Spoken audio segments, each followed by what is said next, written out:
Pamen tu zana tu zungi janiong salmon ker kabole ake ker kabola ake ker kadala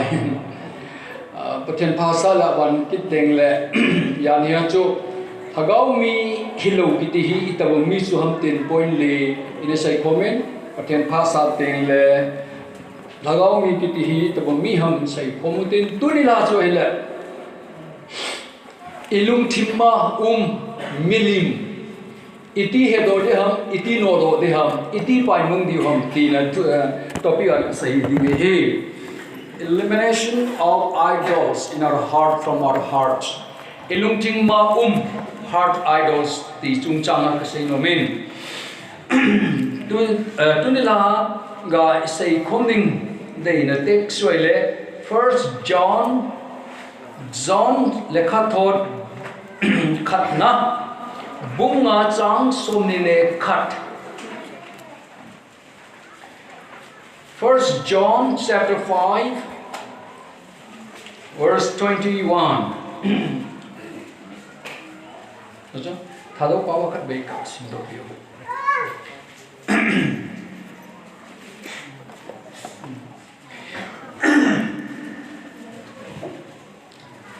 First John bunga chang som ni lakhat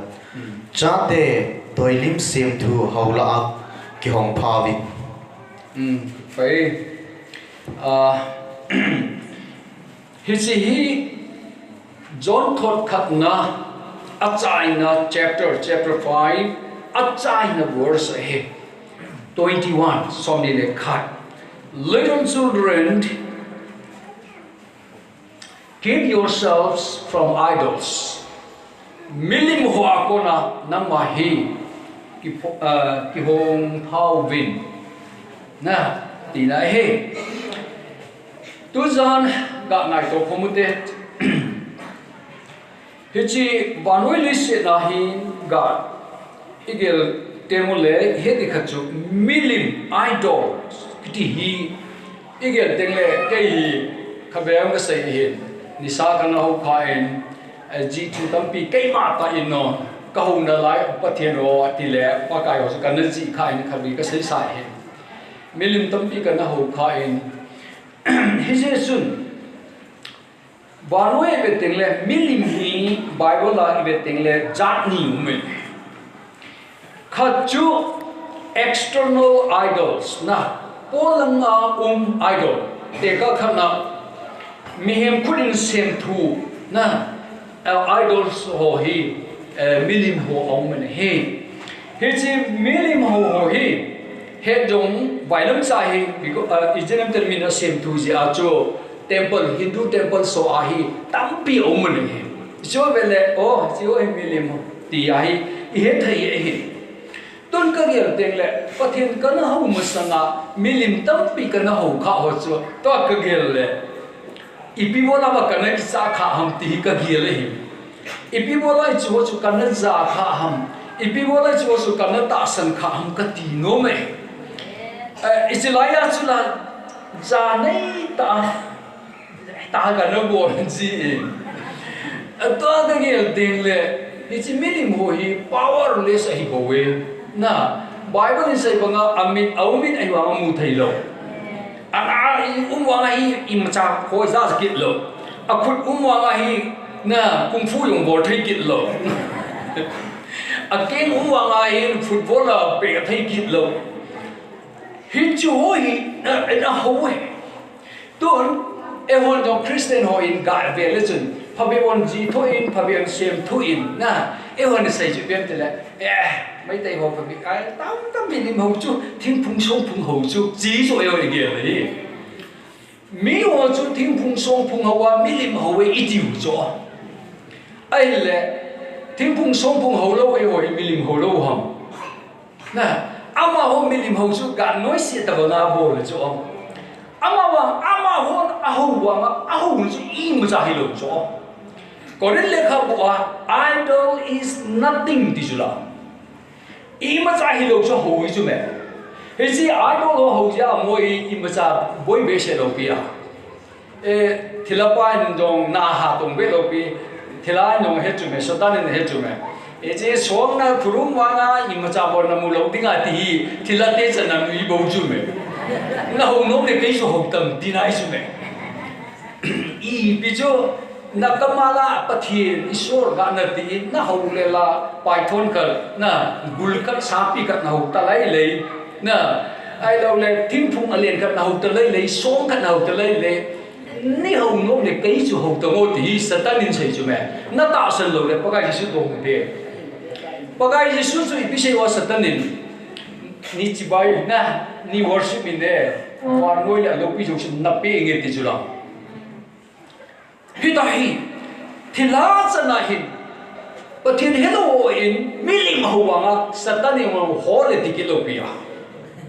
actually hindu ho yom hole tilopia na songpung ka jo by mistake ape kha yong la apeng bong lopia im sa bolopi nothing is all. Hita bang idol ho hi ehon merse tamuwa nga tuzan ka say no na chu na Bible Hindu temple milim ho hilo patin hello won aho na milim ho hilo na temple milim ho hi phamai mai na lai bo chu milim khat umui chu temple lo song sunga lo Ting Tung Suma Umlo, Milim Kamushime. He's a Milim he. Adi the so-called Christians Kitty Ho. Paka Yesumina baptized Gatsang Kap. Hawin Che na Apeng Ta Belo Hum, I will pay Tarela, to the Lohum Cut na. Hitabanga Christian Min Beselo ho Sumahi. Ta Sahi. Bible in Christian ho mi pen ta sa hui na ta sa he is the temple of the Holy Spirit ti jo ita sa yo I heart he ama dinga in to bang hi jume he si in sunga he ta sa I heart spirit in sunga Bible in Christian ho he you are the temple ati in he si temple na Hindu temple milim phabe umin choke ye ta win But you are the temple. Your body is the temple now of the Holy Spirit. Thagao ting siya ni inahi di jula. Eho yung temple di jula. Dun temple ni Hindu temple milim sa thaylo mu thaylo. Christian temple sunga na mit na mu thaylo. Milim ka umay mit na mu thaylo na aha mu doding he doding yung ha la doding yung ha. Na kapursia oi puranjit kiti khadi pathina ne in pau tung in jong hep hai thei amai piti biha lekha yong them ahi wa ma mai te hon kala la maching mason nei ba ti to ngi cho lekha yong them atem itiam kat ning tin kat bai pathina wa pathin he do in tin kapursia ra pen tha baptize la ai na ji de Aina cha anu apa mai te ho in sana mahi kiti in tin na umus corner khat in cha in bel ho le ipia partition bo ding jau se ala wa badunga ya abora se ha anu apa luman dan zu ni anu apa ho na lai su me ai kina lo na kati dan choi le oi puran ji long na ami ni mo nom ta hai badunga in far river a pai mong thi chu Ore di lopi tu ni chana dam na lai cho ma cha. Alai pai mo alai yo hi lungang lo hum kat he lo hi. Im sa bo jo lo we. E ho yong ching thai lo le.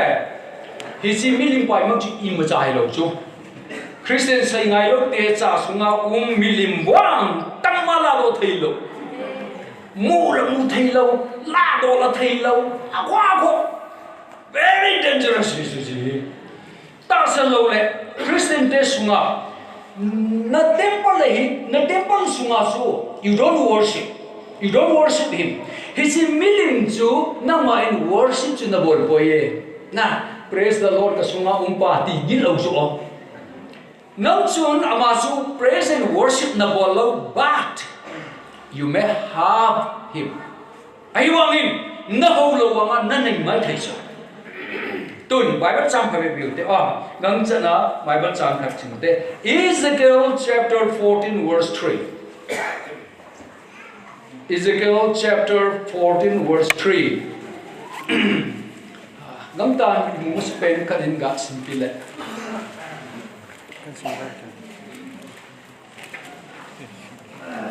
Hello le. Ezekiel chapter 14 verse 3. Ezekiel chapter 14 verse 3. Mihim chapa hichimite hin alung thim sungwa milim doi ahobu hi gilta in agelovin athi monau kipal na anei dingu chu ama sangwa aseho su tawin ahi keman amaho hi kaki holdo asa na na tingham Pa me azawa translation chu tau neu khat ta nei ye na ali ta sa pa chun sanamen mihem chapa na hizimite hoin alung thim sumuwa milim doi ahuwa adiham hichpai set up na milim phabe hi alung thim sumuwa hi milim phabe hi set up akoi so ani a heart sunga they have some idols in their heart denies dun set up a hitizo worship the Lord dun confirming Exodus bung som ni sang thom na ga sapawa chu hele bailam cha hi bo na Exodus chapter 20 verse 3 10 commandment are the first commandment na first commandment hi hilaya hi ai thado pawa yong hi ken di di ka sai na keima tailo nama in pathian dam na nei lo helding hi na you shall not have to na nei lo helding hi tu cham di so na ho lo din de di lo bi so Hebrew pawa hi chi pa hi na nei lo ti pa hi Hebrew pawa gre teng le the presence of another person denies me ham thilam khat hi presence of me present denies here's an Exodus 10 commandment ahi amaso kai ma tailo naman pathen dam na ho lo ding hi ti lo pia ni howin ahi wangin ka sainom na chu kai ma tailo pathen dam nei hitam tu lai ho in hindu milim lai ho pon na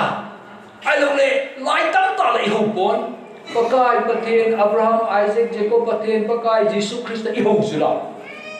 i ho su hinai we worship the Lord but do we have chipai in nei kha ham a chom khat present kha am a temple sunga hi chipai dangerous Ezekiel azwa chapter 14 verse 3 azo Ezekiel a lamkai hoi sume Israelites hoi sume sia sai nahi mem chapa hichi ho hi ti pa cho adang hi lo pia kenan mi te lo pi Jews de Israel de sume Jehovah hoi sume kai na I hoin Jehovah hoin hichi lamkai hoin na Jehovah huanga ama hoin anung thima hi milim tam ta set up hi ta so Jai kako ma thilia ke he na dinga ka inquiry bor dinga kanom poi din he so to ni Bible sindo na ko na he ta we khana o vanoya hi mit na mu thai phut na same milim temple dunga milim tamta au be ahi wangin hi si milim ho chu nothing imasa hi boy power is hi amawang ita sa hi temple hi na pathin thagau theng na chena ita sa temple sunga hi pathin chu I ho wangin temple sunga e ho no milim phabe hi set up or milim phabe in a ye hi si milim ho hi idol hi very dangerous it's danger ta khare tunila ka sai nom na chu ilung sunga milim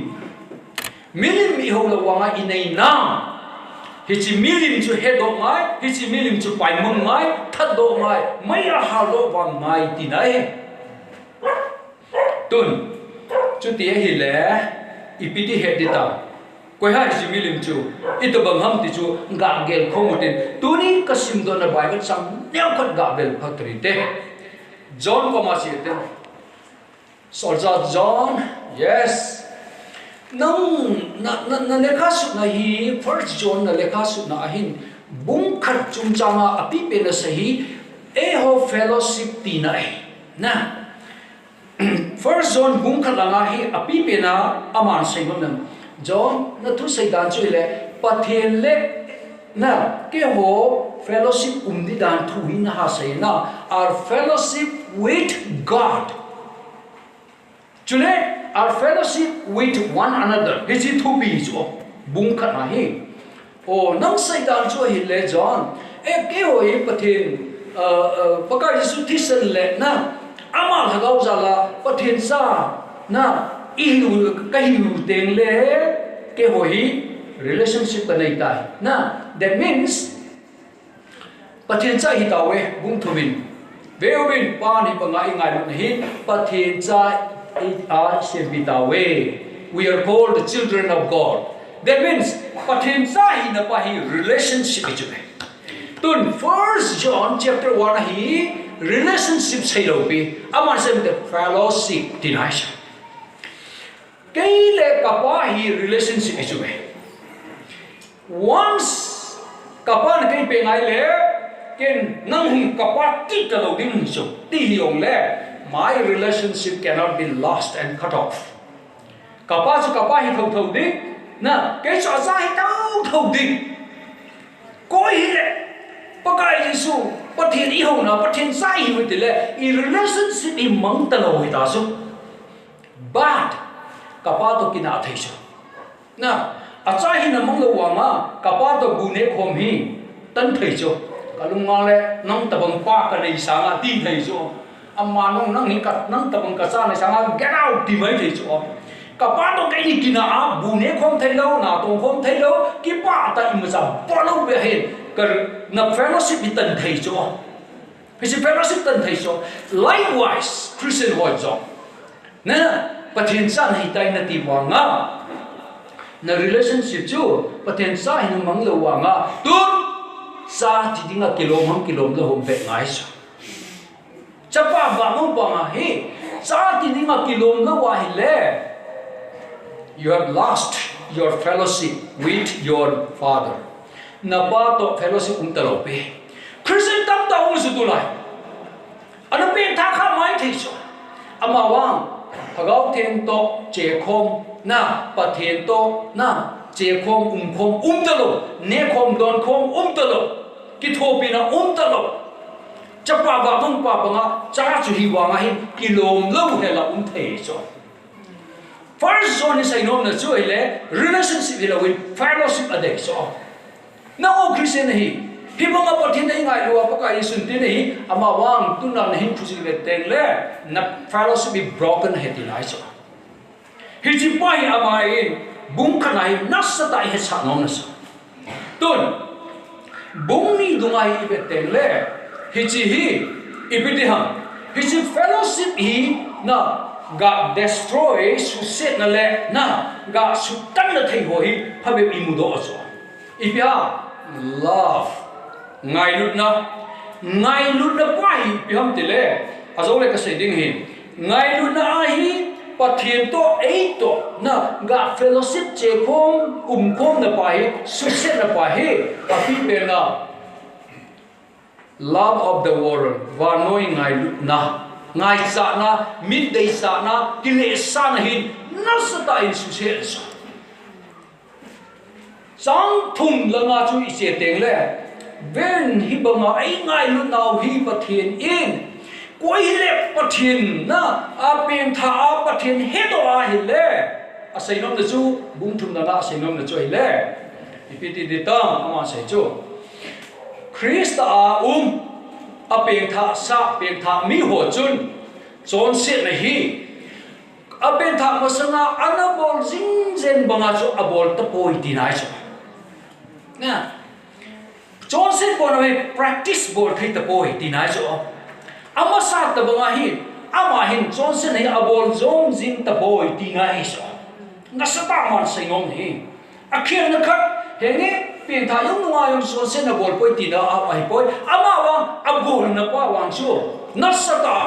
na ikhir na khat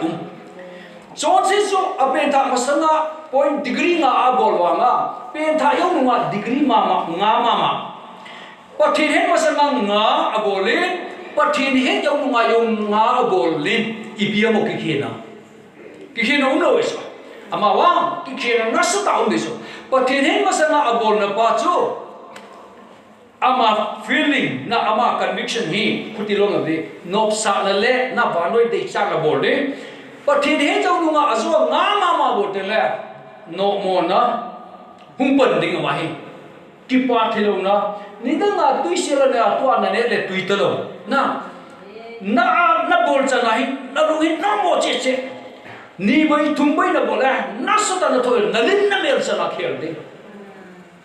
koi ma san he la wa ma na lu na sta lo mo na khat hum tai ding kan mix on ding na bol chong jinga hi le pathianin who knows punishment na bol mai thai sha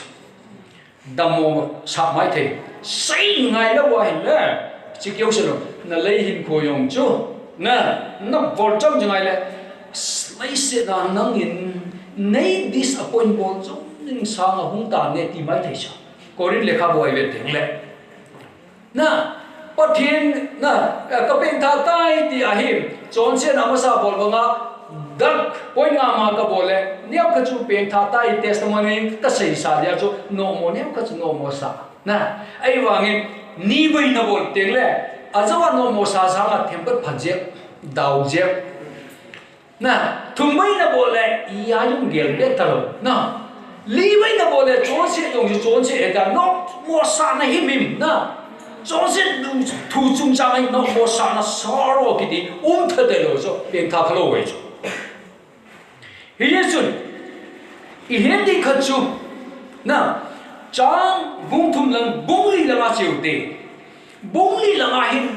hisi fellowship pathen to ga fellowship ibol na pahi na sa tai su se da thai hi point ka kimu ki cho. First zone bung li chang li, na nang hoa pa chu vano ya pa sama chung jo hi di ve do. Vanoya na thila satan mihim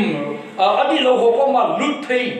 hiji thila satan sanga nang ho sunga thagau thein jo chu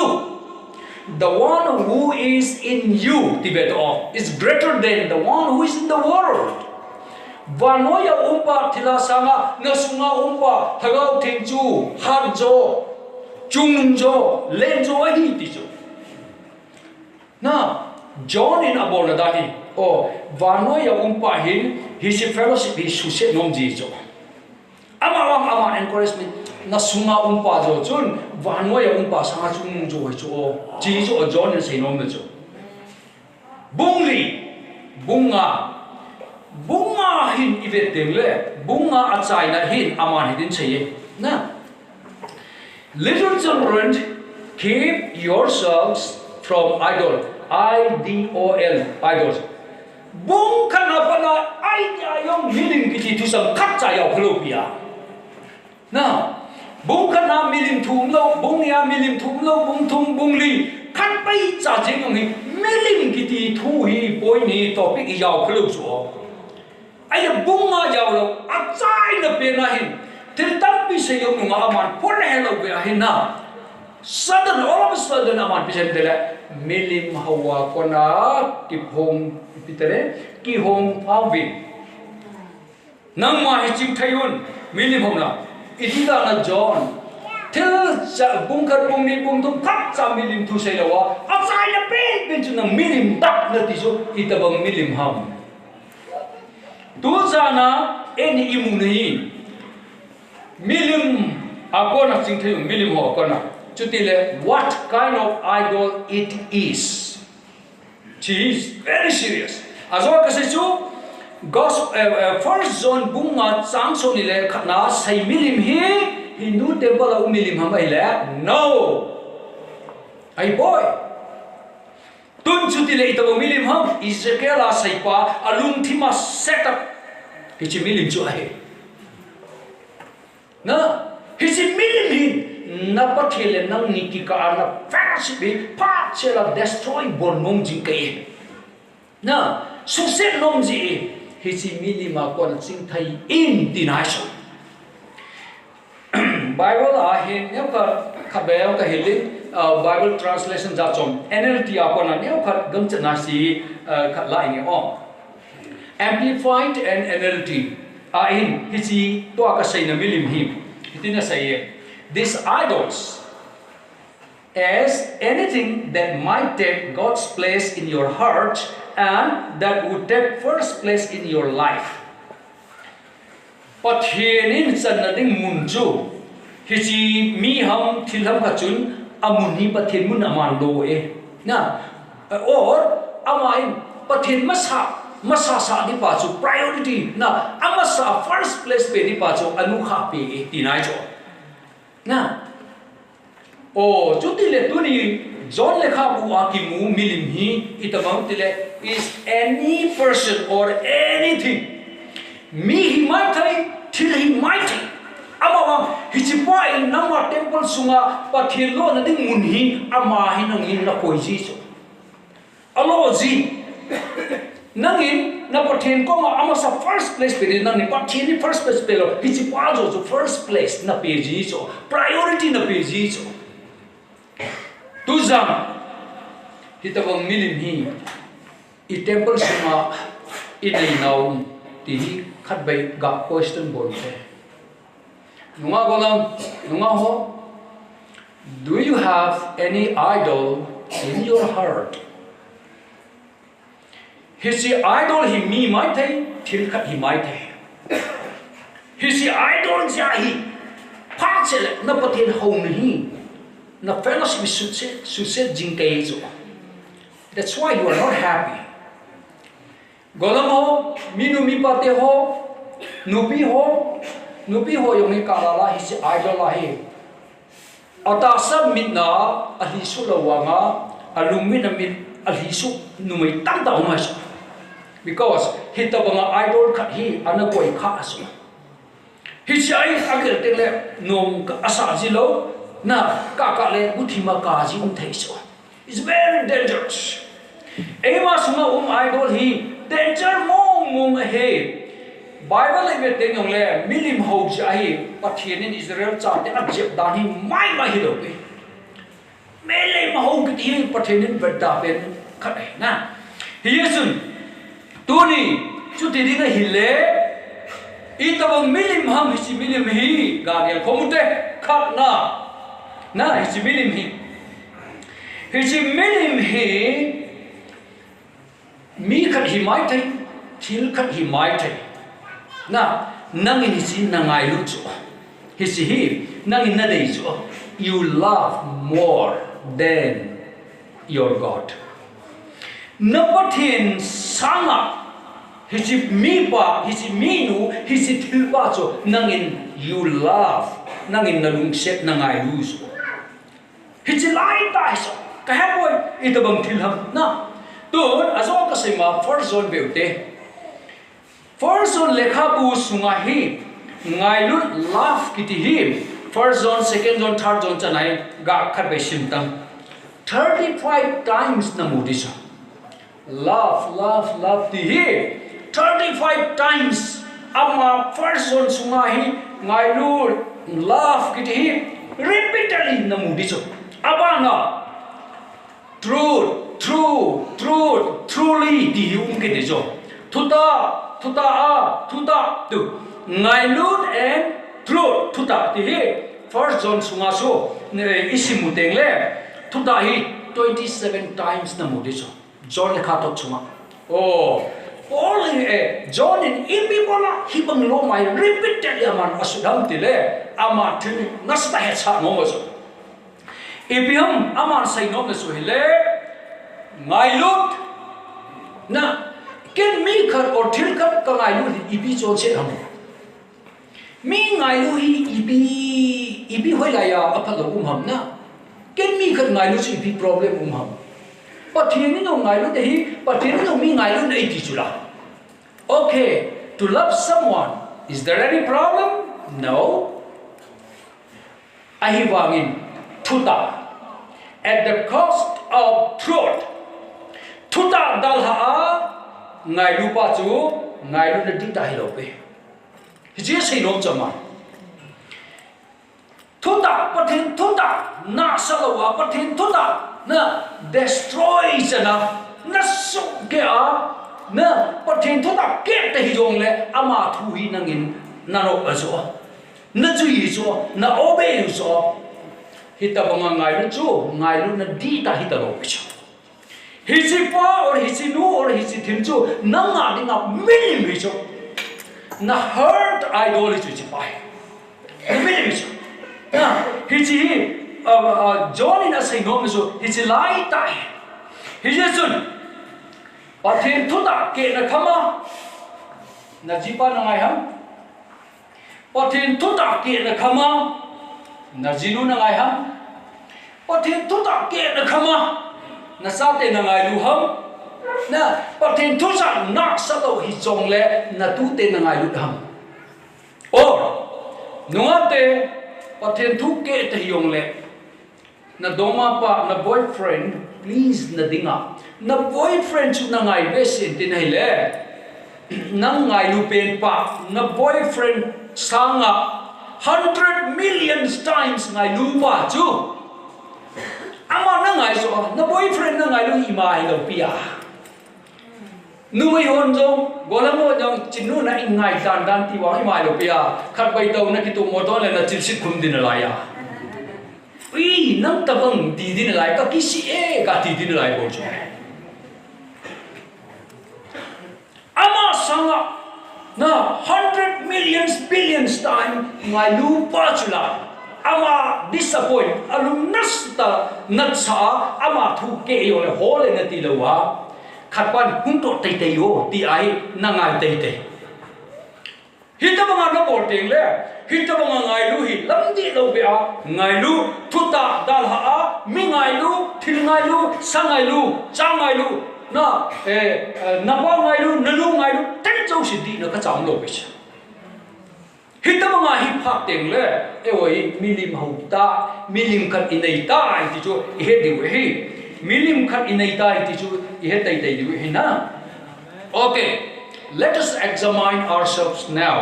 tun gelute pathenin jong ipi sei o first commandment na lungthing pumpi na hat pumpi na tha na pumpi na pakai na pathen nga lung ti lo pakai isun ko hile kai ngai nu chu ka thu yong obedi na hi ni ti na hi ti chu la bas mingai na thil ngai na le pathen ngai na nau e ho hin kai chu koi ka ngai ma sa ham kai chu koi ka ngai pen ham ti chu cham chakhat gel kho mu te image singai gel teng le ei mai ma lum thima hi ga idol khat to idol of love kiti khat hi kha ham be te na khat na ilum thima idol khat chu idol of love kiti pa chu it may be family idol in sung mi ngai na idol hi mai the chu or romantic idol hi mai the romantic idol Greek ahin ama hauna lai chu Venus tiveta na Hebrew pa teraphim kiti chu in sung mi ho hi idola pang ho hi teraphim tinai chu in sung mi tun pakai ya pathenin ibise ma pakai sun koi hile tisula mana koi hile anu apa or achanu na achapa kai sama ngai lu zo zo kaya dinga hoi hi boy tisula pakai su in na ai gel deng le pakai nang yong hi neu khat na selfish acti thai zo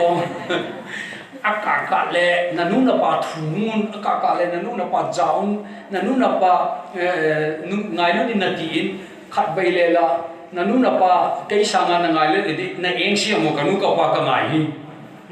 na selfish to kilo thimai zo pakai jisun sahi family love ki hi divine chu me holy love chu me kai wang minu mi pa te asa ngai lu hi na cha nei lo ho hin na cha nei lo hi pa se ka sa na khat hi pem te le hi chi feeling pa na hi chi ma hau pa hi he lo di ham ti ka ti cha hi apa poi ka ti nei poi na paten thu thu hi na ye ai wangin mi pa hina mi lu hina na he e hon isa te ngai lu da ni ibidi for new ta mo aji lo hin isa te la ale pha te le la ho le 80 be lo to kilo tim tu lai mo mo ngi ho le ti lo to kilo so khat be ka loi lui tu lai isa pa pa sal ho nei sa na isa nu nei jo pha zo zo ten cho oi lang kon sa yam ka ti le nắp cha ba để cho nằm mong mua thì ngài là tiền thổ đi chú mẹ, nắp chân nuôi chú mẹ nắp thịt ba lẹ nắp thịt bông nó à bông mà tàu cá bị đi nắp chân nuôi chú mẹ đi cho, và nói philosophy dùng ý kêu tài số, tôi lại cái hệ bồi chính thành ngài nắp gì nó ngài chú, bất thế nên nắp gì nó ngài luôn đi chú là, hiện nay, ý gì ngài tập ngài và nói ya lắm tăng ta bắt thiên ngài luôn hiện là tiếng ngà lâm đăng ta cái chuyện gì ngài này chứ mày tôi này nó biết gì ngài này tôi này nó biết bất cái gì suy in hậu bung ngài na hậu bung này mà tiếng gì đó nó xem cho chút đi này là mà ni nụ pa tai thì mà bol ngài là pa hiệp phồn chứ mày thế ta gì ngài cái gì hồi cái đấng bảo số Minu mi pa na sakti ngai ni hi divine holy sai di ong ka hepon ha unconditional love ha bo chume minu mi pa ten asa ngai ni het na ve to pa thinin he ba I ko hila pa pa the to ibijinam te pa thin chu apa ngai wa sa pang chume pa le sa ngai ni chu betam kidam so heta ba ngai lu no pa thin il lo so easy te in kute ngai lu yong kal ngai lu na lengam len na ding kanu ka pa choi ne pathinin ka chan pa na pesa ka sopi ka nau nu ka nau pa na hi chu so ka ngai di mo ka pe na pa na pathinin hi si lengam kingdom of love so ai pe sai so ton ka lengam choi le ka thisen lengam anu mya jinung te le ka jinu chu ka lengam ya wa ama jala ama in kute chu another kingdom of love ken lengam ni a na ka ngai lu na kingdom of love chu len che ta hi la che hoi ta khani so but Satan is very tricky ai wangin Satan is very tricky so ga be ute till la eden hona pa na pa choma Satan pathenin thuta nahi ta na thuta na chun ne lo vik tile nu mai nu chun sai ngai lo hela anane do en na hicha pan hai ajiba absence na ajiba ungong na ka hello na ka good hima bor chume good hima chon se len ta khana bor chume tu lai mi pate jong hi ingai lutin ai wangin najinu najipa in lamdi lo ya good hima kani le investment bola khununga sumsa ding an boya hele isiong jo bolo pi kajinu ichu jisu di lo pi a ngai dam na thai ai wa na ipi ba lo de hamo kajinu ichu kan nui hiu wa na cha milim na jinu so nang dinga milim ni ta so milim mai ta so teka kana Adam chun hisinia ajinu in amani kyo chi lo chume abola ni chio ni tang ke ong ka ni ta chume ti nai sume bu thi mu ong lo chu pathinin Adam na ne lo di ki chume Adam na jinu pathin sai chu ne lo ni chu ha chu da ne lo chume ai mun kha ai ko hem thu sei la na an go ni counseling kha thila ko no la nu mai nu na hi da nan bu thi ma bo lo chume Ece apa na nom ta kisalo ela ajiba kisalo so. Ea hin gabela ne tongo ta bichu me. Hisi ni so ibibola Adam je dumhang lo hom kati. Na. Hisi ni so Adam dumhang ni ta ai chume. Che ni so ibi di chume. Ibi di age ka na ne do ta di chume. Mol ke so le uta. Numai capai, nian cara dia ham. Wah, kebetulan ikan roti tam, tinggal cuma. cái chuyện này cho nó vậy đi này là chuyện này tao cho chính nó vậy là phải đi à vậy đâu hay là chết là ama tao ngã tu lại nung mày hồ phải bên ít tao ngã gu tim mà sum gu ham i gu ham cha abol do yung nung ahe aji pan he do le la abol le la cha di mu nom talo ding à in sung chu lung ha lung sin na num di ya pathian ki howe ti di ya a jing le san de ni le pathian thu sai ding easy to tak kita la thi san lai san marketing ki lo a kwa ko boy no khata ka hi si alung ha di ni ta hang no chu tun jong adam kieu se mo de hi e oi oi usalo na ji te ba me hoi che jing thai che in na le khao thêm cái thêm chém nâng sang thêm cái thêm chả anh cũng tên nâng sang hậu dẹp tập âm na anh nói là ama lo cái này nè khai lên nó chỉ nó hậu mãi thấy hè thấy nè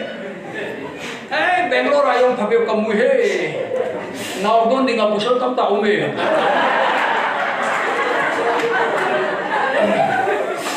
phải biểu hỏi in gari này ở tu lai Arvan club ti về to gari ne moi hin betle takat lup nei so aji pan gari tol ni sume aji nu chi in dan yaram kana ka do ta beta ei chu online a booking bol chu massage bol korte khat baile 10,000 pollut khat baile 5,000 pollut le iti mola ni ta mo ni te jalo pia kati ne su mo so se adi poi kati na hi poye iziten nyam khat na ama personality ka he poina anei oi ten hi teng le inga ya kusol hon inga ya pa hi chin thai la wa hi le all hi izinu pleasing bol ding lungel hi na hung nei che cho chi pa na chun nu mai yong hi chin thai la wa le angai na mim selfish ya adala tai ka in ku te ti wa nga hi ko mo ya ni sai jo ke nu mai ho jinai in ata sa chu la in da la in alung kim da la koi ti da ai ku te da la ke loi so alung ni ko la da la a ele aji in ku te la fa le ka te pu ka te pi kai hi mana tao na za la ka thu am ha ne ti da jo ichi la ma jo aji in ku te he la ki ngai he thai de lo a dan chu la ai da ha su me ai là azin của tiền là ngay từ đầu chỉ là cả là đấy mẹ nà nu hi tita nà pa yong hi tita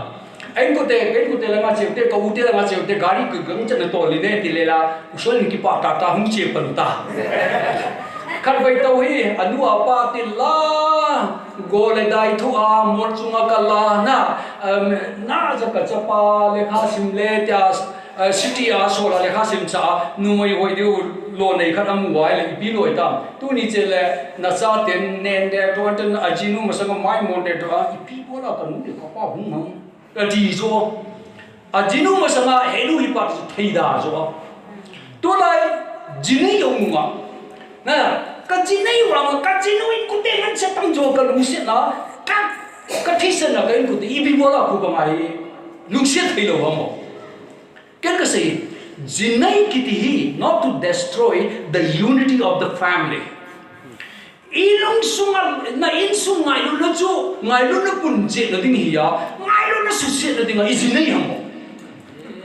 izinai pa bole inu ipate to gam na a izi ku te lang nan se tabang bol he pai ta ke le ya cha mo chu jinai masangala kanau nu hi gata jinai yole nanau nu mo ti le nanau nu ham par le nu hi ti tala chai tem chau si jinai yong nu a pi bola in sungai lu na suke a unity suke thai ipi di ham ipi kho mo mi ka hung lu din nang en yong ngai lu mai i ngai lu che na su do ba la na i ngai lu na le kam len chana i ki ba nge ti mo pathini hung ni chi chi a hi lo Hindu ho bolo yong le angai ni chume mi patin heno jo selfishness nei chume ai ho ki khena so ile nyau khat be ki khena so ile patin ngai lu nei chan nei chuda chote di le mi dang sa chu nyau khat be ki khir ngai chume I bi bola hi ta bangai lu na ken ka gel dan hi oi izite numaitem nupite hon jong hi nang ji a na ji in ku te ngai lu na hi nasta itabang ham ken zakat la numai phabe hi kala kam ji so pa ate pun na alung set dan na ate pin ngai ta abon le ga ki pa ko ne ka gele lau pil ka sa dan o zakat na 90% tabang hi ate pile a mau ki tu e ti ka he be lo he ke i nang mi a ye yong le ui le meng cha bang jing mu atang jong ka chen experience hoi na te pile mau ki ngai lu e ti hi wa zakat la ai nga ta bang mu ha be to ama wang hi lai ta hi hoi pathen i ho na pa hi cái khi ngài số mẹ mẫu pháp về vợ tiệt khang hình ngài em bỏ ra lâu pi cả sa đan kinh khăn về nụ pi khăn là ê mi bang phan này ê cái tiệt nang nụ lên nang pa su quay đồ tan na chỉ sinh là ngài này ta cho ai na gì của tiền nang hít tập ngà bol thấy à nang jala cả ki pa sa thấy vang has mol hình tak nụ pi này gì cái tiệt sao sana đã ta cho lâu lâu số mẹ hiji pa hoi pathet ngai lu ni phon chula hiji hinawin lam di lo be a na unnecessary ba thuta dal ha na insumi ngai ya iji ngai ya cha ngai ya na jo di kilo chme khan bai nupi khan hi kamasang ta tong so te sui timitin atu pa hi aman pam cho ken pathen thu sai yong le ka thu sai su serious lo pi atu pa chu bele len din kichim den ken dinga pathen thu sei amana tu pa hi boy ga cho den den ni dai umui so ai le ken ka ge le kan ni ham thim thim mai so ge ni age le ka ve le atu pa hi ake nga hi jantra ka ka chu ge niau sa kum khat dong hi ni ve ta sa pang pa cho amai na ake nga hi jantra khat khau bom khat to aka so ka mu so ka gele ka lung hang chen happy tu pa na ngai hamo ka dile hey oi pu ki ngai de ta I tu ki ngai sa sama ki ngai ka de so ani na gen happy nang hi na no peng tha kha tam te le ka te boy ka peng tha lu na khup ching than pha la ya ka no peng tha ai le na tu ngai le na tu pa akieng na kan chu bi ko na kan hamo ka ti so people là chỉ na kan hamo cái gì lệ oi pu tivana vanoi ta sa pheo na lai chu me ka tu pa ngai ja chu thila lu long na ding ka bole di so ita ba ngai lu chu ngai lu cha bai chu me thila ke pa sa na ngai lu chu me na hita ba ngai hin thil ông thai ye ti chu ka sei nom nei na ka bai pu ne a pathen thu sei ka student ne so Solomon the angels nu mai nu chu pathen thu ka se yo wa ka in na ga to le hi marathi nu mai nu hung in tin pa ka masanga sar atin a hi drop dot ma adin puma a hi longa cho I chai tu ni na sermon ka ngai teng le ka mi mon le ta khat I'm so sorry sir to kop chu me ken what happened ka ti le Tuni sana kadoma pa Solomon kana ho je titula I've been worshiping my boyfriend titula Tuni na thu sai chu kangai teng le Solomon hi pathian da na kai Christian kai hi ai wanga kadoma pa hi pathian na ka nei hin Tun kai ni relationship yo nasta broken in katasa a lot of holes tam ta ka nei ta attitude ya pa na tu apa na ka hin khu a boyfriend ka nei tu po le pathiana na minima ka nei lo te pathian pa sa a pathiana khut join te lo hi ama ka ngai te ka sacrifice chau se ka ta sab jau se sacrifice e ka ti ati me ka bi ju me hita mga hin na pathian sanga tu tuta dal ha pathian na lo na ding pathian ama sa ding pa dal ha mi ngai na I ngai na chau se ngai lu na di lo ta khat he ani na idol of love ani na pa love of money sung ngai na pa sum ngai lu na Bible in sei chu la John said thile evil zau se phat lo zau se bul pat na chu sum ngai lu he ti chu la na paka Yesu na ka la sei chu la pa thien to sum to na hầu tha khom ding ti khom thei lo ding a ti na sum to na ko thei lo ding ti chu paka Yesu sei chu la sum tar ka umi he na ye amawang sum love of money ti teng le he si sum na ngai lu na pai na ding idol hi chu tu lai sai yong le ka no ta no na sum idol worship lo hi be ta lo pia sum hoi ibi ko amo khat pai hi gu kita gu in number 4 nasata ki bol do in tin lag so mong khat kamu te in sa do in tin ota khat pai pai le evangelist pastor ki ko lu na mai sam sem ni pi ko na tu la evangelist wala ka cha pan se da am to ham tao na yong hi mai cha ma sum dung ju ya ye a chom di asau di mai cham sum da ka tu lai kan pai yong evangelist ka tu lai thing noi mi ho jo chu spiritual jo chu ai na thing noi mi in na mai cham sem tam al hom pe na sang ni sang khat poi chu me a ti zo a da moi som ma to ja khat to poi ji ti zo tu lai philosophy di ta lo so sum bolo pane sum jahin ganja kani itabang bol hiong le number 4 na di lo le sum na hol na dan chu na means di lo hiong le nei phat tam how do phat tam how se pa te le sum tam pi hop so mai cham ki pe le koi ki pa lo ha if philosophy di ta lo so sum ngai lu na pa hi chon se na tam pi to lai ka yong hi ki yong ko lung kham ta on cho nu pi kha ajipa sipai kam na ta che a ajipa he la wa he koi sei hi tam jo le na la su mi kam tin la khununga he ajipa to nasta problem hi ta mo ngai hu thei su o hi chu ho su di lo pi a mi nu pa le aji su la ma ko ma sai ta ti oi mi phalo su o hi chu good tip la tip le lam di lo pi a kha be pusel kha le cái hi jing ka sẽ lê tao nó cầm mình gì cái tu tê cái cha tê tao nó cầm mình đi tin bố là mà mi hồn cái say là ama cho cả ní mà rồi chủ tì kít nè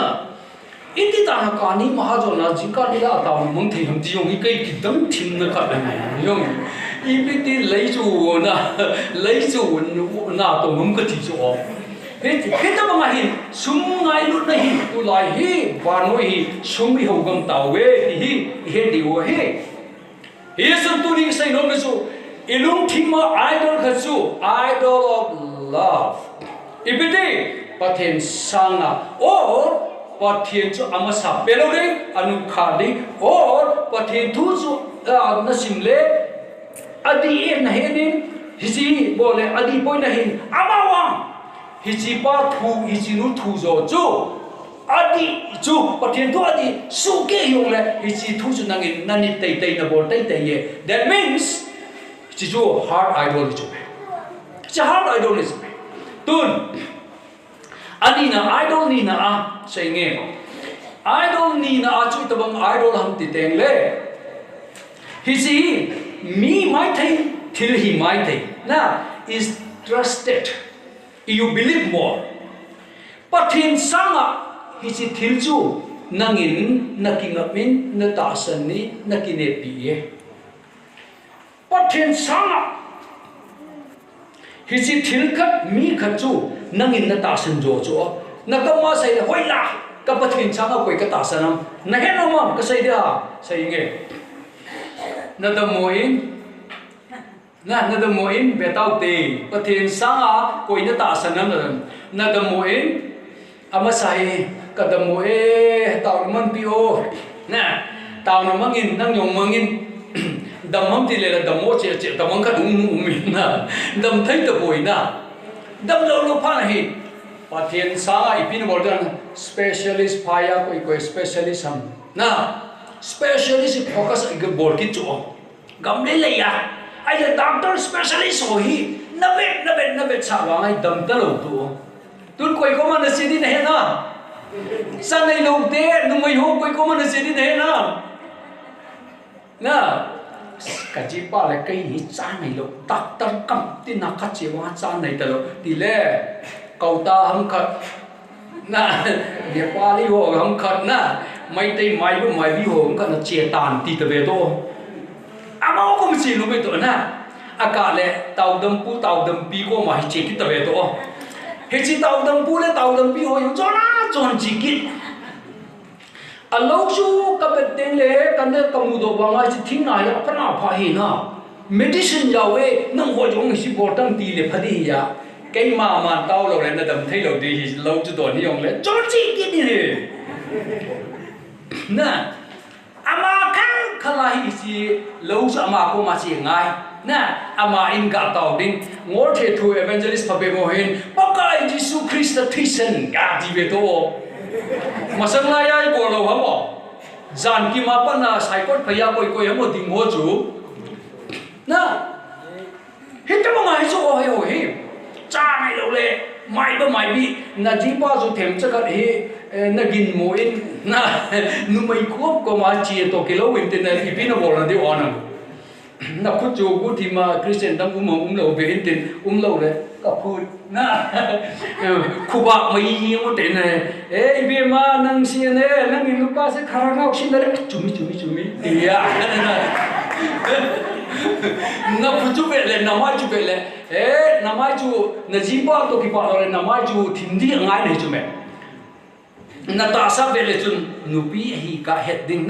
na mai kịp bảo là lên mà lâu lệ nupi đâm chú là một psychology ấy à gì ba tôi kịp lúc lâu mai thì tí này chú mẹ numai in ape pe lu no mo thai hi ajipa nunga hele tinai chume e chai khat pa chun chen ne ko thu chen khale ni ga dong ni thak ma do in sepa le nang in nupa do nupi ama ga smash mai tawre tile as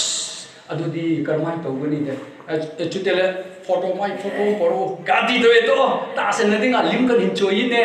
hey iche pa hi man tam ta jo iche pa cho mo chunga ha bi nang ne sak kan ga ti di na Christian ai da mai bi ko ma chen lai na khut pe shan lai I bi hoi lang ge ta mo I tiang ka na pathian ni na dam ding a phasa lo yong le ki pa tang ka te na pathian chu nang in mai bi ko ma chi hin na cha o ta lo chu me pathian hau yo ki nga do in ai che pem te le pathian nang ka huwa nga na ko ma tao nga ka na hi dam thai lu chu ano ko nga yung kay mai ko cái na wang ko na ka dam ro thai ya ki pa tu se ra ha ku nga he ti chung ka pathian ngai nu tan ka he de ji nai cho na ni ta ma i zon chi ta ma ta mo cho hi ta ma hoi thi adik kat cho on to ho na pathian sangat ta sna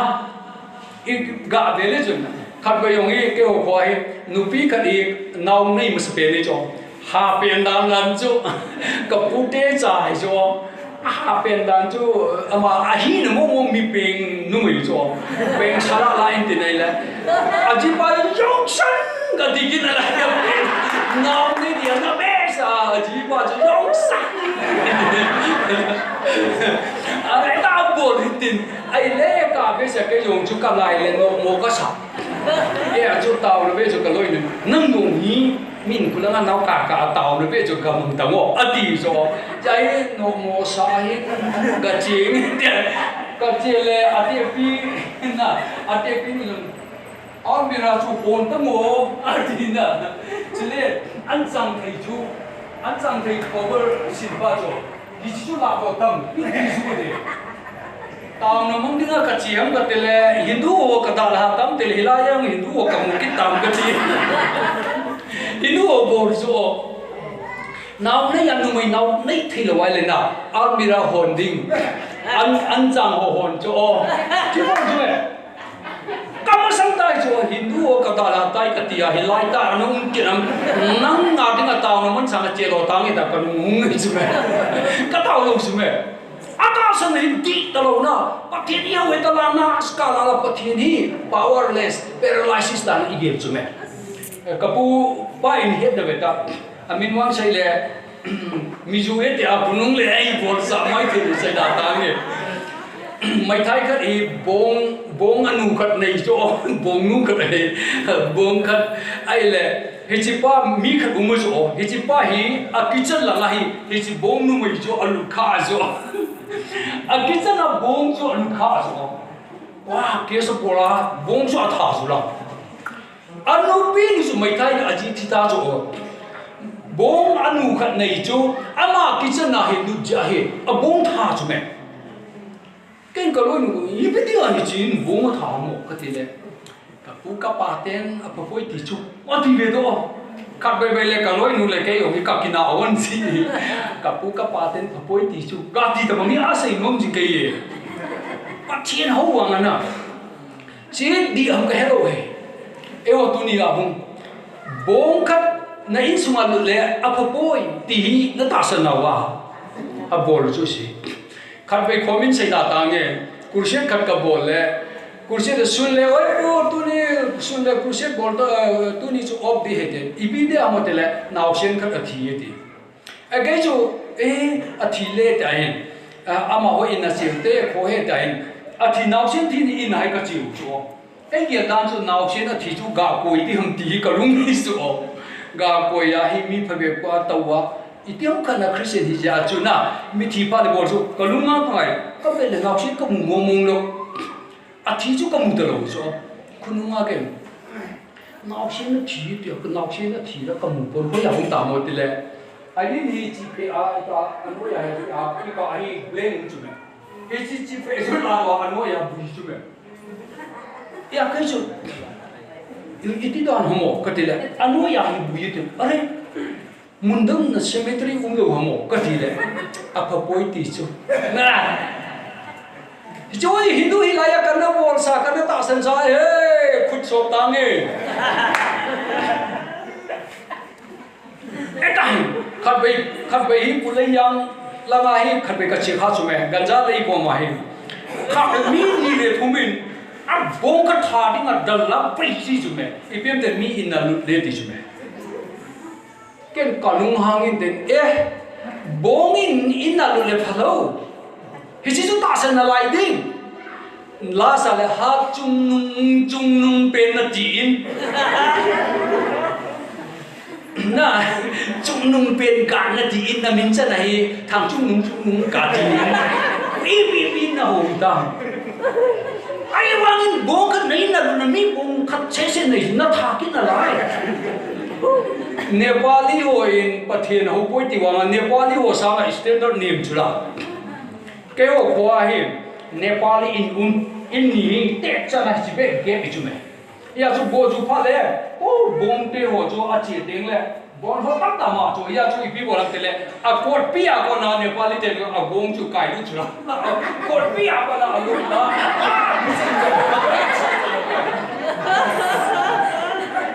Nepali monin sunga kai lu dai ho na ho poi ti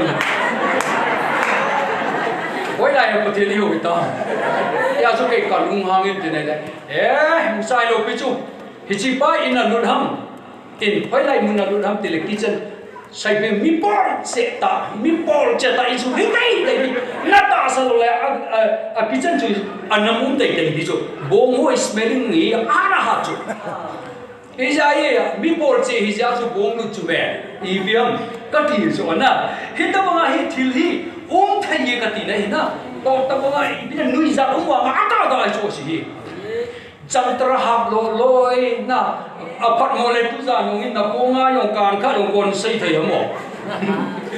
ita ba hi di wa le tung se ta in ka ta we 1 John tuni ka sindo na Bible la changli na bungli changli nangong ba chu ba mo yong ba sanga chung jo he Nata san le thila na to ri cha la do de nga ye ipidi amo khabya ka sei chula tingka ya nupi ya ram in surrender bol chula tuni nupi ho na ko nga kha le ki daun ta cho chi milim na nei chu na sei je pathe hawin kai wa nga nang ni ha do chu ka ki cha ji dei chu ti na chu me 1 John lekha bo hi mi ki cha ji chu ngai lu na chamkim poi ti beta ta leng ma tok sai ma di ti chu me nang I people up thila ki se jing amo means thila na ki cha ai pathen chu na ngai lu poi ti nai chu me ama so ta san chu en ti nai chu me tu za ni tem khana na ko ma thila um kha adin ei thado ku ki te mai tai ho te la ka nyau la ya ka het chep chep chu naw che no za na pui te le mi lu ten I pi ha ke ho in yo chabi bu ho na na yo chabi a hi abom pa powder zula a chapang hoi achal pa hi nu ji chu za na po do pha le abom ka nu ji ke ke he chu om masang la ya hin tu lai hi tu ho yong hi milim ho hi alal kho he tam ka he to hi practical ha bol bet hi ke wa neo la ya hình cha bi chang ba hi anu sei chu chapang ho hi hình cha bi chang ni ti ho hi anaki sa chu tu lai koi ma sa ho le ti bet hi hindu ho tu lai chu hoi na na isi thila pa wa chen ten na tha do ku ki te la hi lu jep jep so na chapang naw se na ja na pui to le pa poi ti ho loi ja na hi letrin na lu dai le champong ham khar po in ti ho loi na naw shin ji ipiram te le khila kaw si na he hi chi kaw si chung chang yung itile kisai tu tam ke kalung dong he na kaw si wang se utang nga pa be tu ni chana aji mu ta ro chu ipidia min na changa dongwa kan anei le kusan pa he hi chi te nu me yu ki chen pi tam hi che to ki sei ho chu hey ama hoi na khwa ko chu gamla na hi ti chu ka ti ke na lai chu in sungai le pa bai na lai gammai le kho che na lai chu me i cha hi ki chen pi ti ta ma ki ke wa ma hin cha hi nu mai pa be bi ji nei lo ba u mu chu me chu teng le pa be hoi na khat be ka loi nu hin ja na hi ai mu le amano pen cái tao không pen chút cái, away nào, phun lên rồi away nào chỗ, away chỗ áo nó trời cấp tiền mà không pen chỗ, cái, bây giờ ấy phun lên rồi bây giờ nó cả mà nó pen nó mà cái gì này, cả hết chỗ tôi này ấy bồn này cả hết chỗ, cái chim nuôi cái hết chỗ, tôi này hiện mà tôi có cái tủ holo chú mẹ, đi xin mẹ, mà sang này à, anh ấy cái bộ bì chỗ chết tuyệt, tôi lại hi chỉ nung trọc cái tụ của nó chú mẹ, tôi cha là cầm mà cầm chú mẹ, cha cậu ấy nó chú mẹ mà lại bể chú mẹ đi chú mẹ đấy, nằm mà nó nó sẽ yo gas này này đi ngay用con hết thấy không? Khát bây giờ nghĩ gamma ai với lại cái mông khát này cái chiều hơn, cái lối nó mà sáng lại à,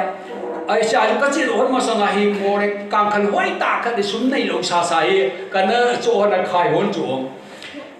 ai chú cái chuyện đó là cũng muốn lệ tao nó mong thì in là cái lúc đó bố càng khăn ở thả ba chú mosquito này chú à trong dòng xe chú chán chip dòng cái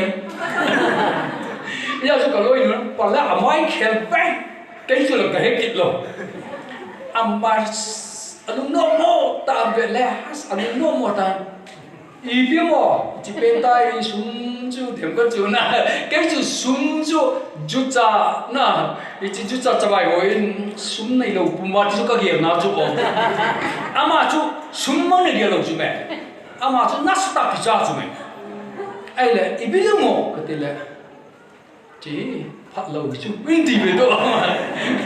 ý biết phát lâu mà chú cha càng cần nếp bên tay mình anh nói này mà mi spawn na anh nói này in qua tay là in sát đi ngắm mi dùng blanket chỗ tao không đi chung mẹ cái gì này à mà em chỉ kapu kapaten na apa poe ti chung atin cái yêu chân là cái sao đi chân cái sao đi chân chung mẹ apa nó no cái gì à hi no cái gì số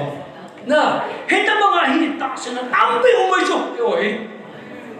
Simon là cái chế lệ tôi đi cái chế là câu lệ lệ tệ cha tệ anh thấy chú mẹ chỉ lúc các bạn mình cancer ra gì giống tao lâu pin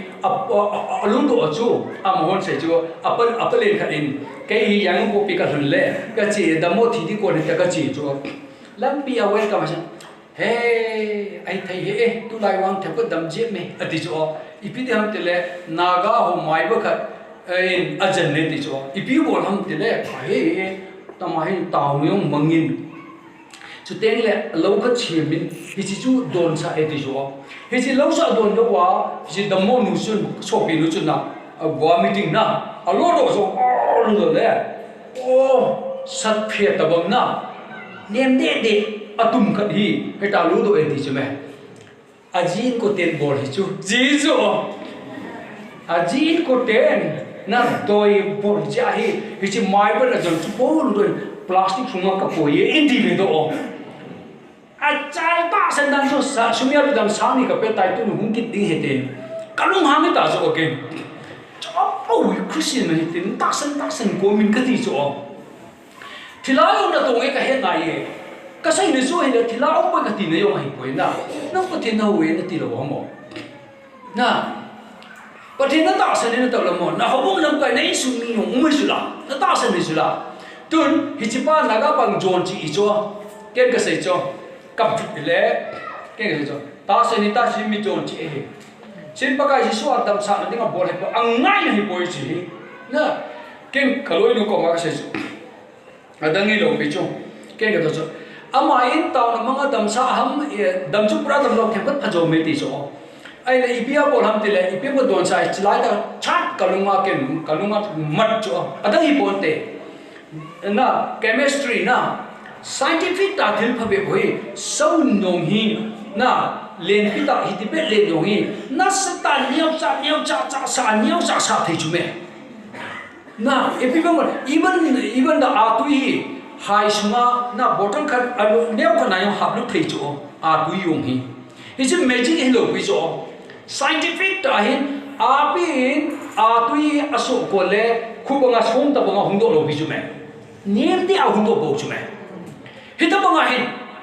kai ga gin mo cho hi chi par adon sa hi ipiam khat hi lu su na yaw ding ani na a hi chi thil nyau ko yaw sa mai thei chu me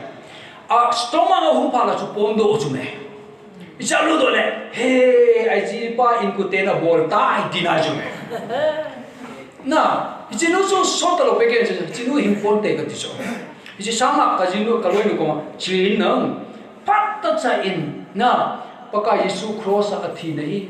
theng sam na sai pi in na lai chang ga in hai mil hi ne ti ne ta ka sai sa chu me. Ka sai ma ba sota lo pe ti da cho. Na, Yesu ken sai no na so a hi le hita banga hi om thaye tina hi na ta san thai hita banga hi om thai asai na khat sai tringe pacha phat ki muji lo hi na pungit asai na milim khat ga sai nge minim khat ome ita bang minim ham ti le it has enslaved you nang hi so changa na chan sa hi tai thil khat umin or mi khat umin nang hi addiction na hi tai addicted nahi tai nang hi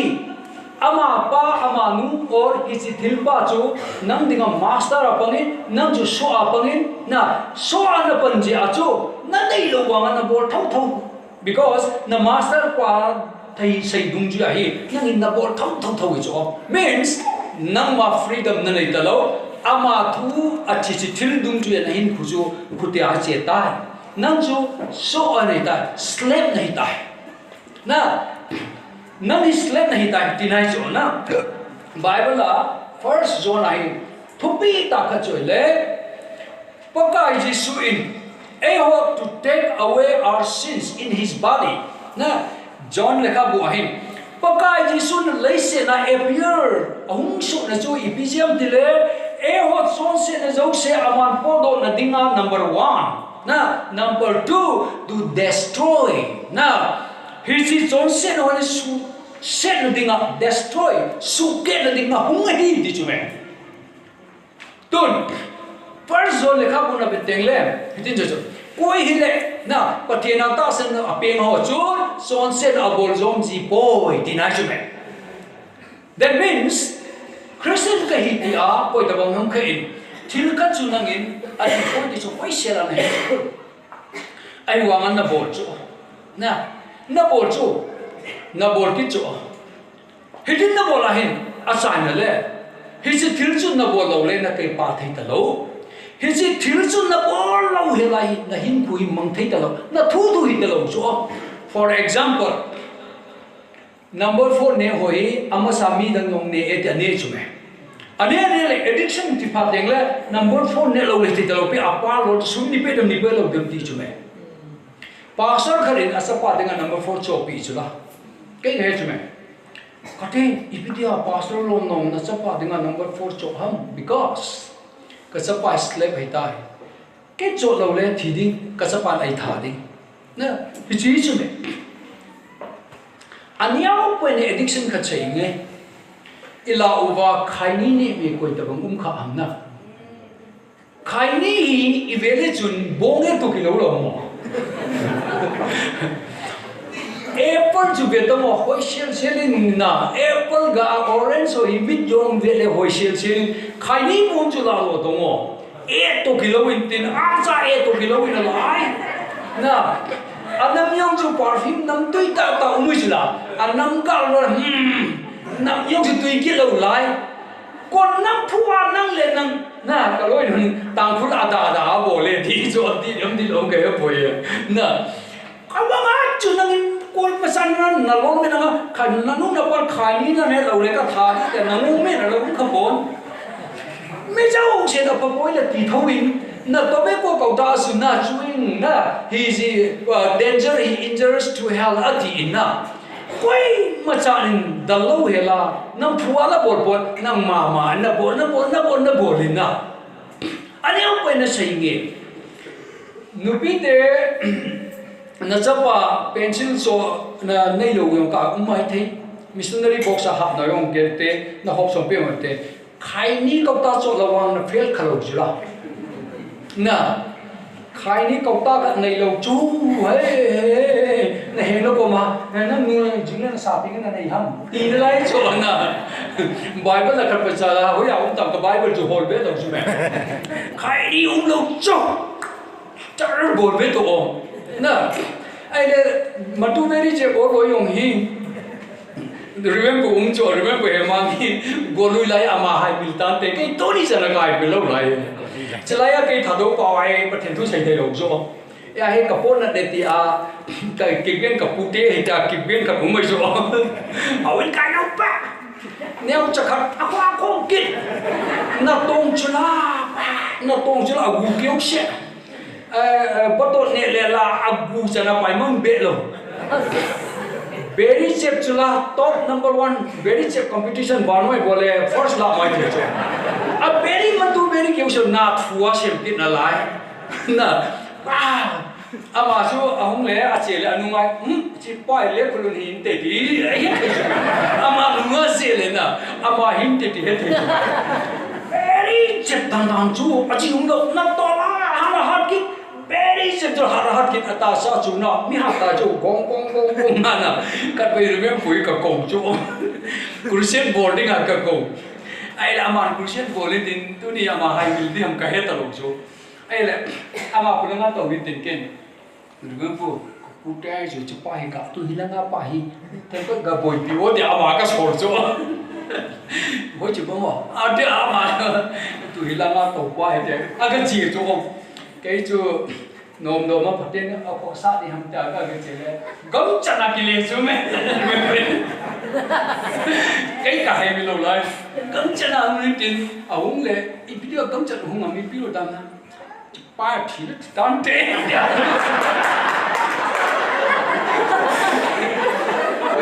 nó xéo qua mà lúc thấy lâu rồi nó chặt ai rồi thì thấy lâu rồi cái lối số cái nè cái đại hình nè à thiếu cái đó chứ không là TV bây giờ very chỗ cùng khả năng là very chỗ này là khai ní chỗ là chỗ bắt đầu rằng khẩn về tàu hình năng thì sát tầm ngõ xuống tháp về tầm đi chúng này ai lẽ cùng sống tôi đi cho là very chép nó chứ bé mà nó quậy khá là wow ya tầm từ từ hải là tôi lại cả ní bộ lại cha tê thì không về ai là cả ní chỉ cha ba thì dùng lại cặp chú cặp thông nào anh luôn khiển cái đầu pi episode da asunga milim pai la do yo lo chu abol thau thau a cha thi yo ngai yo abol thau thau ki lo me chu tu lai na episode of addiction hi ta chu na to ni hoi chi pen ham kan nang addiction khat na dai đâu ai wa na bol thau thau na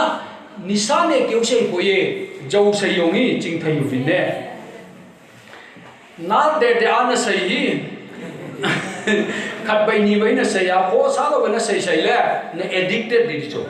thôi chẳng mua na say đồ ấy châu phải biết giàu là why na say đồ đâu đi chỗ hà bè hăng răng kinu hăng cặp đồ hăng cặp ép bội as Christian đi đến lên ta châu chỉ đàn đàn chỉ giàu bội na cái gì này bút bít lại châu quá say nó bội bít rồi họ bị bội orphan boleh bội tên là đúng không qua orphan thì biết rồi tâm ta bội à cũng là Pune agom daya nunga khatin ahum company ne ta niya na to a America nunga khatin na Indian orphan mong sponsoring it ya kolpa khat bol sa khat be humin tin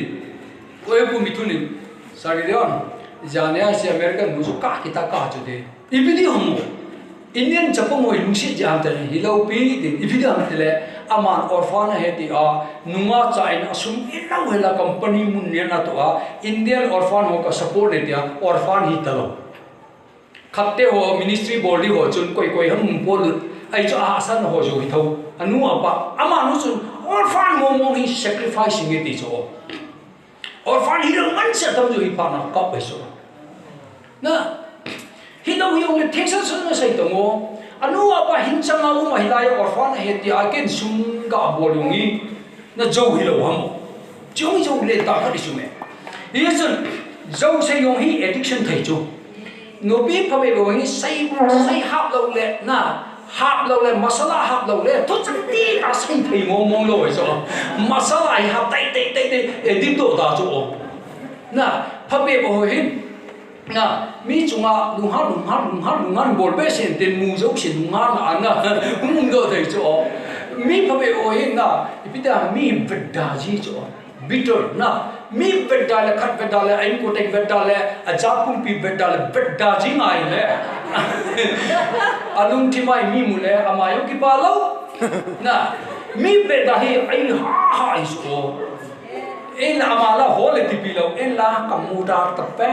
tiền à anh nó cho mà hi đầu pi kamuda ta vet ti pa ai cái mà hi heart touch chu me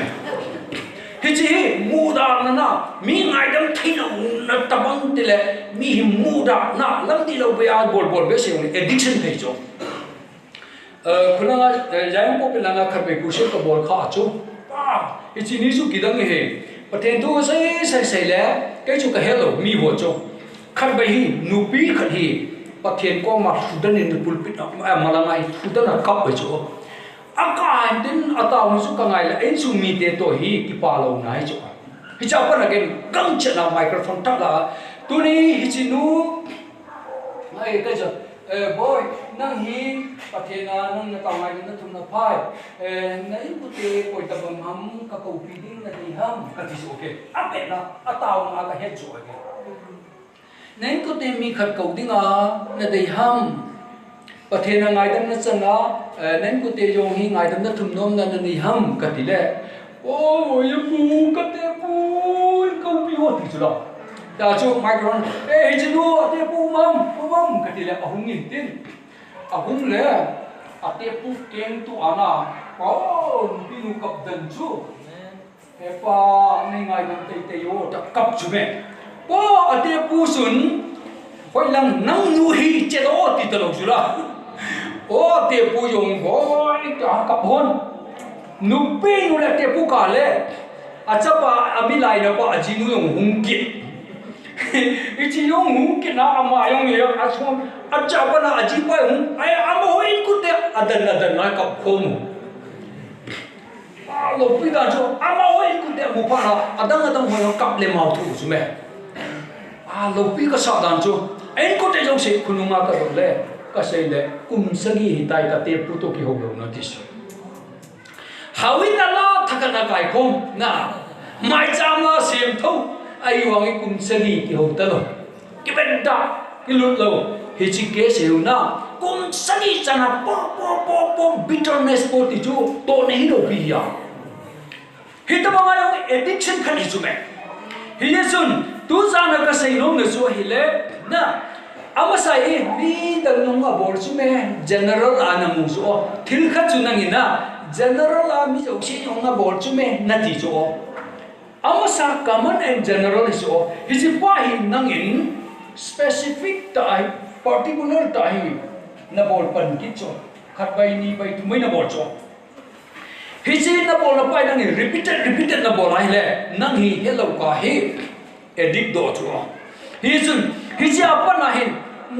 na lop lo ai wanga nang hi jam do thei ta lo na dei lo ai wan na bol thau ai le tun na heart chung idol kha umai ta chu hi chi idol cho drug hi mai thei na guchan te cho ka he po ye aphat lo na he ai wanga na nga thei te lo din mu na ko mai le idol kha na mu e na nei ta ki na he so tu jana na idol hi athil lo na ka he poi na them pu te na bol thau hin hi je sun idol hi na ne na cha na bol yong so idol hi mai thei ye hi si ne le cha idol so hebrew power bakas tibeta bakas dile na ne na cha hi nang dinga minin ta ba ngong su do na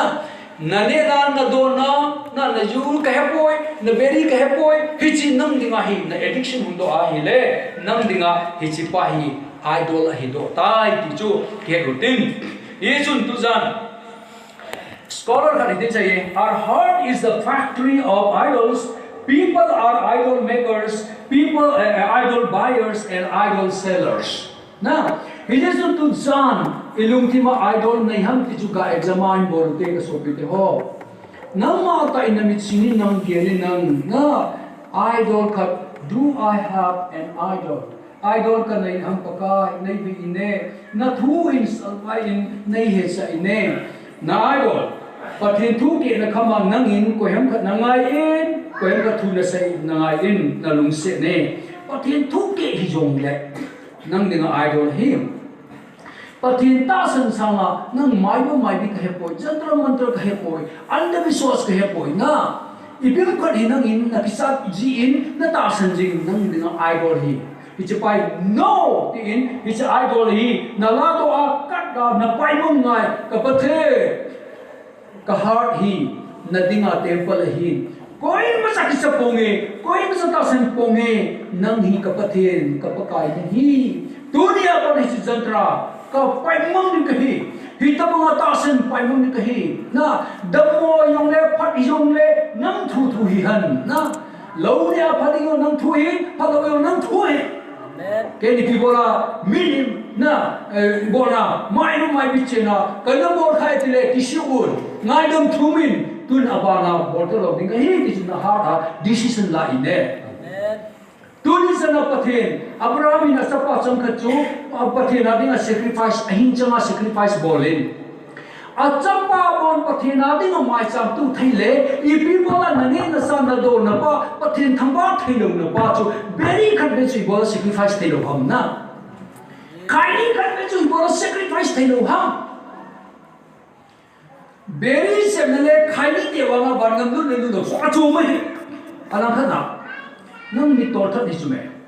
ten kuma me na suke chu me ape na na tha ro wa ngai slow killing chu me a slow killing kyong si chu nga inne pathen thama thaina pakai ka ki pae tu ni very bom le ta khat ka so energy thelo pia pathen thama thailo nu ho pai mong ta ne na amen chuti le jing thayun na jing thayun cha te ho milim hona akona ki bong phau vin keep yourselves from idols hilaya hin asai na tusan su ati jubetam evon jong amen iti diuta na John in say little children keep yourselves from idol milim hona kona kyo pawin tuni pathil lopi na dinga vantil te muna a witness cloud of witness muna a pathil mete muna a hilai long lo man hung lo hiong le na tau na mun na chun Keep yourself from idols. Yes or no? Do you want to say amen? Amen na say no ham na say no ham. Pati na ngay ham. Yes. Natasan ham. Yes. Na chon se na jo se damul mai din thi di khela aman apodo e. Yes. Tuni se na amar pha ham. Yes. Ama ki pasam nom ham. Yes. Ama di ta no nom ham. Living sacrifice semin na thi masanga na ta sa chu living sacrifice sem no mai le tuni thungai na a pate nangin na het pi han ka to na muna ta hin milim hawa ko na yung pa in chu I say amen ti tau te boy ta bang amen say no mo chu pate lo pi ni chang han amen pate ni pan pi han Wala nga umabano ya umpa sanga na sunga umpa chungong johe. Natasa na nga ahita boy man gibi a pagkai chisan jala so sahin. Natasa na nga boy amahin. Don't destroy your body. Patendo pilisantahan.